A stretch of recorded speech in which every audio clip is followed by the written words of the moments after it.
যে এখানে এতিম না হলেও দুস্থ আছে। আর এতিম না হলেও মানে কি এতিম আছে আপনারা না এতিম তো আজকে 6 জন আছে, বাদ বাকি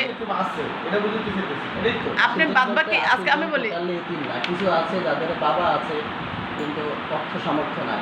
এতিম কতজন আছে আপনার যে সত্য কথা বলেন সমস্যা না, এতিম আছে 6 জন। আমরা তো আমরা এমন এতিম 6 জন না, আপনি হয়তো আয়সা জিজ্ঞাসা করছেন সবাই, আপনি জিজ্ঞাসা করেন আরো 2 জন কতজন আছে আপনি এখানে 40 এর মতো এতিম আছে, 40 প্লাস এতিম আছে। তাহলে ক্যাপিটেশন পাই 40 জন। আচ্ছা বুঝলাম। 40 জন আজকে দেখাতে পারবেন আপনি? আজকে তো 6 জন আছে বলতে ওই যে আমাদের টোটালি প্রতিষ্ঠানটা হচ্ছে এরকম, আমাদের যে ডিগ্রি মাদ্রাসা দেখতেছেন আপনারা, আমাদের এটা অনেকটা ওটার সাথে সংশ্লিষ্ট। এরকম সংশ্লিষ্ট সেটা হচ্ছে আমরা এখানে গিয়ে পড়াবলি তাদেরকে পড়াই।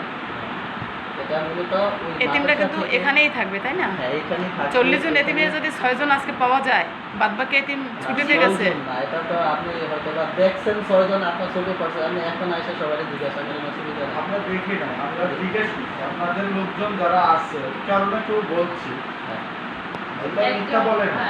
একজন তো বলতেছে তার বাবা বিয়ে করছে চলে গেছে, মারা যায় না। এরকম আরো আছে যে তা আছে, তাহলে আমি এটা জাস্ট কিছু না, আমি বলতেছি আর কি আপনাদেরকে, যে করে আপনারা এখানে আসছেন আমি আপনারা খোলাখুলি বলতেছি আর কি। এই যে একজন বাবা তার ছেলেকে রেখে চলে গেছে। হুজুর একটা কথা বলি, আমি কিন্তু আপনাকে শর্ট প্রশ্ন করছি যে অসহায় দুস্থকে বাবা মা চলে গেছে সেটা অসহায় দুস্থ, অরিজিনাল প্রকৃতি এতিম হচ্ছে যার বাবা নেই বা মাও নেই, তাই না? অরিজিনাল প্রকৃতি এতিম কতজন আপনি সেটা বলেন, যেটা লিগেল একদম সত্য কথা বলেন। যেহেতু আজকে 6 জন পেয়েছি, বাদ বাকি কতজন আছে? 40 প্লাস এতিম আছে। হ্যাঁ 40 প্লাস, যাদের একটা বাবা মা নেই। হ্যাঁ 40 প্লাস। দেখাতে পারবেন আপনি? হ্যাঁ অবশ্যই দেখা যায়, আমাদের সব কিছু আছে, সব কিছু সার্টিফিকেট আছে, কিন্তু অবশ্যই এতিম আছে। তো নেই। এতিমরা কোথায় গেছে? এতিম বলতে আজকে তো আমি বললাম যে আমাদের মাদ্রাসা বন্ধ থাকে, বন্ধ থাকার কারণে কি আপনার 40 জন আর 6 জন থাকবে আর বাদ বাকি 34 জন চলে গেছে?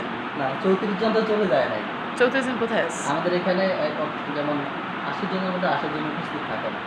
কেন থাকবে না? যেমন এটা হচ্ছে এই কারণে, যেমন অনেকে তো সবাই সুস্থ থাকে না, বাচ্চারা থাকে গরমে অনেকে অসুস্থ হয়ে যায়, বা অনেকে বাচ্চাদের অনেক সময় জ্বর হয়, যার কারণে 36 জনই চলে যাবে। না না, 36 জনের কথা বলতেছি না, যেমন 10 থেকে 11 জন আপনার ছুটিতেই থাকে মাসে। আচ্ছা সেটা বুঝেন নাই, আপনি বুঝেন না। এক কথা এটা বলেন, শুনেন আমি একটা কথা বলি, এক কথা এটা বলেন যে না আসলে আমাদের এখানে অসহায় দুস্থ মিলিয়েই আমাদের এতিমখানাটা পরিচালিত হচ্ছে। একটা কথা আমি মানতে পারলাম না, প্লিজ।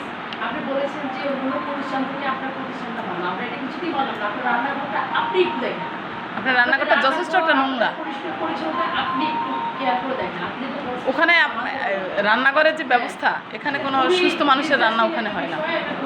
আপনি রান্নাঘর দেখেন, এভাবে রান্নাঘর থাকবে না।